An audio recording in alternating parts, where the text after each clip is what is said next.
예, 철거하고 다음날이 돼가지고 이제 타일 시공을 하는데요.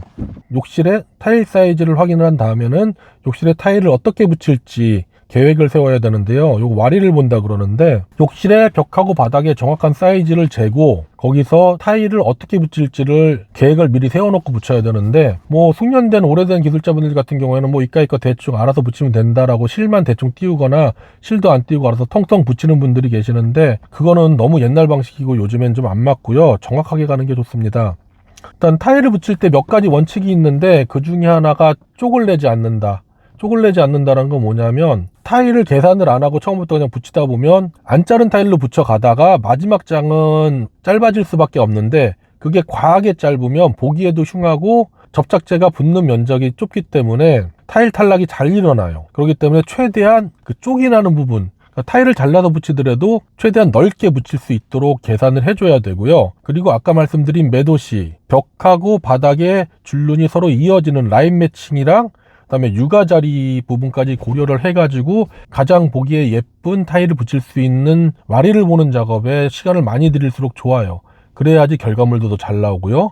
그래서 자기가 세운 계획에 맞춰서 레이저를 띄우고, 전에는 먹줄로 튕기긴 했는데 요즘 먹줄은 점점 사라지고 있고 그냥 레이저를 끝날 때까지 계속 켜놓는 추세로 가는 것 같습니다. 그래서 레이저를 띄운 상태에서 타일 시공을 시작을 합니다. 그래서 먼저 젠다이 부분을 먼저 시작을 하는데, 요거는 뭐 무조건 정해진 건 아니고 힘든 거 먼저 하는 거 좋아하시는 분들이 젠다이를 먼저 하기는 해요. 젠다이에 타일 붙일 벽면에다가 압착을 바르고 있는데, 요거를 배면 작업이라고 해요. 버터링이라고도 하는데, 이 벽면하고 타일 뒷면에다가 접착제를 펴발라주고 그 위에다가 제대로 된 접착제를 얹어서 붙임으로써 접착력을 높여가지고 탈락이 생기지 않게 하는 방식입니다. 요거는 타일 본드 쓰는, 일회형 타일 본드 쓰는 경우에는 거의 안 하고요. 대부분 그 압착을 사용하는 포세린이나 아니면은 바닥 타일 시공 시에 많이 쓰는 방식인데, 요거는 해주면 접착력이 올라가니까 해주면 좋고요. 그 다음에는 벽 타일 시공을 진행을 하게 됩니다.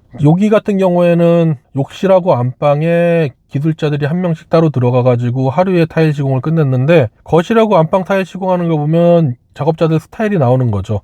거실 같은 경우에는 젠다이를 먼저 시작을 했고, 안방 같은 경우에는 벽을 먼저 시작을 했는데, 요거는 답이 없어요. 작업자의 스타일대로 가는 거고, 어느 게 좋다 나쁘다는 없고, 두 분 다 실력이 좋은 분들이기 때문에 작업자 스타일을 일일이 얘기할 필요 없고요. 저희가 벽 타일 붙일 때 사용되는 접착제는 아덱스 T20 일회형 타일 본드인데요. 제가 이 일을 처음 시작하면서부터 요거만 썼어요. 처음 시작할 때까지만 해도 요거 파는 데가 별로 없어가지고 저희 집에서 경기도 반대쪽 끝인 화성이나 하남까지 가가지고 대리점이 거기 있어서 거기까지 가서 사왔거든요. 요것만 고집을 하는 이유가, 지금 현재 일회형 타일 본드 중에서 욕실용으로 나오는 애들은 제가 아는 한은 얘밖에 없어요. 근데 문제는 지금 제일 많이 쓰이고 있는 타일 본드가 그 곰두마리 회사에서 나오는 XX-픽스라는 제품인데, 걔 같은 경우에 사양서를 보면은 혹여나 그런 습기 많은 데선 사용하지 말라고 명기가 돼 있어요.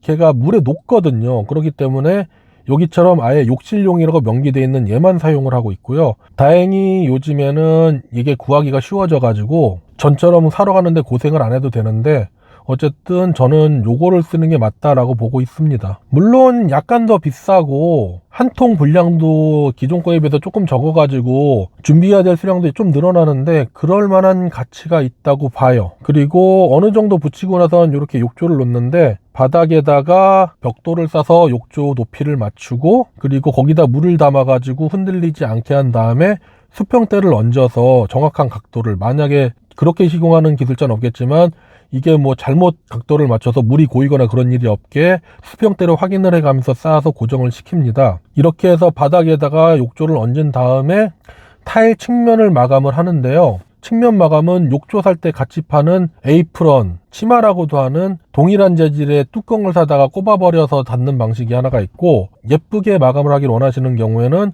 이렇게 벽돌을 쌓아가지고 벽을 세운 다음에 거기다 타일을 붙이는 방식이 또 있어요. 이렇게 벽을 쌓은 다음에 타일을 바로 붙이면은 무너질 수 있으니까 조금 굳을 때까지 다른 부분 타일 시공을 들어갑니다. 여기 같은 경우에는 한쪽 벽면을 포인트 타일로 마감을 했는데요. 우드 템바보드로 하셨어요. 저 같은 경우에는 이런 식으로 하는 걸 좋아하긴 하는데 트렌드 자체가 벽하고 바닥을 최대한 비슷한 타일로 붙여가지고 아니면 아예 포세린처럼 동일한 타일을 붙인다든지 해서 욕실이 최대한 심플하고 넓어 보이게 하는 게 대세여서 포인트 타일 사용이 점점 줄고 있긴 한데 저는 이 포인트 타일 사용을 되게 좋아하는 편이긴 해요. 그래서 포인트 타일을 이렇게 붙이고 또 그리고 중요한 게 아까 앞에서 얘기하는 게 좀 늦었는데 벽 타일을 이렇게 본드로 붙일 때 제일 중요한 것 중에 하나가 절대 서두르시면 안 돼요. 뭐 옛날 동영상 같은 경우에 뭐 자기 기술력을 보여준다 그러면서 한 번에 내면 다 바르고서 욕실 한 칸 타일 붙이는 거 반나절에 끝냈습니다 이런 거 자랑하는 사람도 있었는데 그거 아니거든요. 겁말라서 떨어져요. 그러니까 타일을